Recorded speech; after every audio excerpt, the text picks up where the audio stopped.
Queen Elizabeth I, conqueror of the Spanish Armada, Tudor defender of the Protestant faith, the headstrong Virgin Queen who refuses to marry. But of all her challenges, her most grueling battle is with another woman, her own cousin, Mary Stuart, Queen of Scots. Dr. Bach, the opening video is from the BBC documentary Bloody Queens, and it's about the lifelong war between two English queens, the English Queen Elizabeth Tudor and the Scottish Queen Mary Stuart. So, Dr. Bach, I wonder, how do you view the war between these two women? Well, it's not really a war, I would say. I mean, there was never any direct war between Mary and Elizabeth. Mary had been Queen of France for a year, then her husband died. During that period, Elizabeth had helped install a government in Scotland, which was highly Protestant. When Mary came back to Scotland, she was frequently at odds with her own nobles.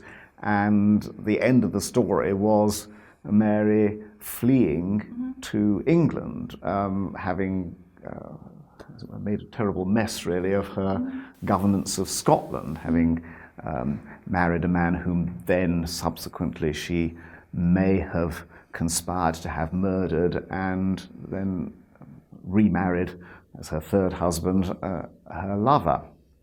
And so I think it's not quite that they've been at war. Mary goes to England looking for Elizabeth's protection, and she ends up as her prisoner for 19 years. And the problem for Elizabeth is that Mary is a threat. She is the next in line to the throne, and she is a Catholic. And although she isn't Spanish, although her connections are more strongly with France as a result of her first marriage, she is a Catholic, and she could therefore become queen were a Spanish invasion of England to succeed. And so her very existence is a threat to the survival of Protestantism in England. Inevitably, Elizabeth's counsellors are very keen to get rid of Mary, Queen of Scots. And Mary was a foolish woman. She allowed herself to be drawn into several conspiracies, and the last one was called the Babington Plot in 1586. And Elizabeth's spymaster, Francis Walsingham, more or less set Mary up for this. He was tapping the correspondence of the main conspirators, and he set up a situation in which Mary committed herself in writing to supporting the overthrow of Elizabeth. And that enabled her counsellors to persuade Elizabeth to put Mary on trial and to have her condemned to death.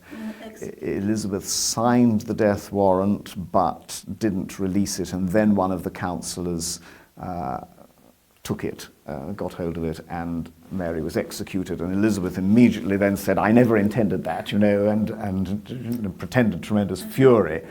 And I think the reason there was that she knew that the killing of Mary would scandalize both France and Spain, and she also was very uncomfortable about having a fellow monarch executed. She will have remembered when she was in Mary's position, when her sister Mary was queen, and she was the next in line, and she was a threat to her sister, and she was very nearly executed. In fact, Elizabeth asked that if she were to be executed under Mary, that a French swordsman should come and do the job. And it was as close as that. So she would have sympathized with Mary's position. But once the execution had taken place, Elizabeth was well aware of the political advantages of Mary no longer being there. And indeed, the following year, Philip did invade. The invasion failed, but had the Spanish landed, and had Mary been alive then, there would have been a Catholic claimant ready to be installed. Yes, so the relationship between the two women is very dramatic. Yes, it is. I think that's right. They're very different women, I think, as well. I mean, Elizabeth much more self-control, much Yes. more politically astute Yes, and intelligent, and Mary much more Mary is no rebel in her confrontation she's with Elizabeth. not politically astute at all. Yeah. She makes terrible mistakes in Yes. Scotland. And that cost her life. And in the end, yes. Yeah. So, Dr. Buck, how do you see the relationship between the two women associated with the war between England and Spain? Well, it's simply that if the Spanish invade, Mary is their candidate to succeed Elizabeth, Yes. and Mary is Catholic, and so Yes. that's the problem. That's the Yes. problem for Elizabeth, and that's why she keeps Mary very carefully, basically imprisoned, comfortably imprisoned, but in all 19 years since she flees from Scotland. At the beginning, she wonders about sending her off to France, but her counsellors advise against that, and Mary is basically locked up for 19 years. Yes. And her son, James, is brought up a Protestant, and it is her son who eventually succeeds Elizabeth as king in 1603, but as very distinctly a Protestant. So, Dr. Buck, up until 1588, that is the Spanish Armada campaign, Britain was not a great country, great power compared to Spain and France in Europe. So I was wondering, what changed that? What changed her fate? Well, it's gradual. Eventually, we have the emergence of the British Empire. I suppose you could go back to Henry VIII, who is often regarded as the father of the English Navy, and that contributes because the empire, in Britain's case, is very much based on her naval power. Yes. And then, during Elizabeth's reign, there are a number of explorers who go to the New World. Drake circumnavigates the globe. Yes. Elizabeth notices that and knights Sir Francis Drake. But I think it takes a long time before Britain is of the same stature as Spain has been in the 16th century and France becomes in the 17th century.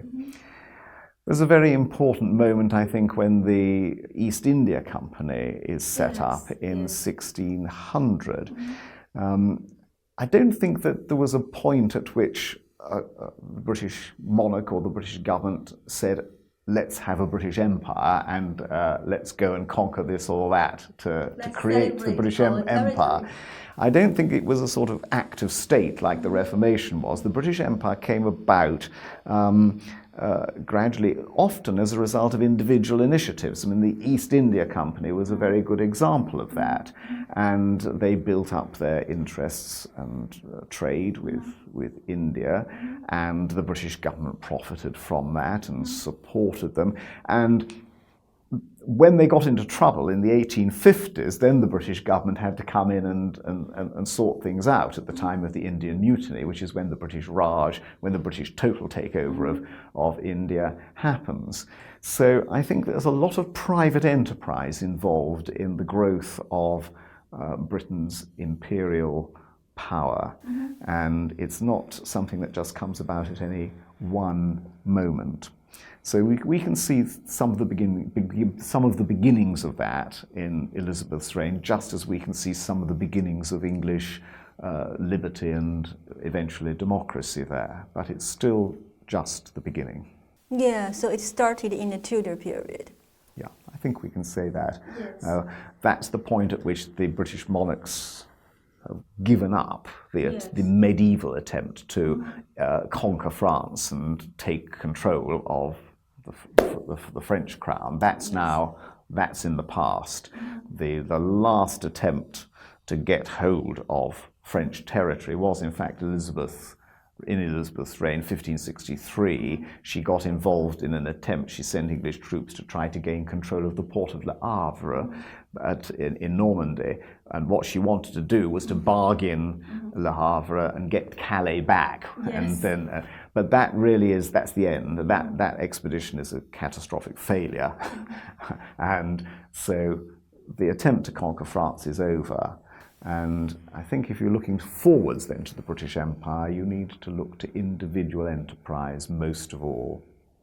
Sometimes the government gets involved because it doesn't want some other power to dominate an area. It's not that it wants to take control of a territory and be responsible for its policing and government itself, because policing and governing territory a long way from Britain is very expensive. So governments want the benefits of trade without the expense of government. And so that's where individual enterprise plays its part. Yes, wow, that's very informative. So for more stories about the British overseas exploration, let's take a look at the video lectures.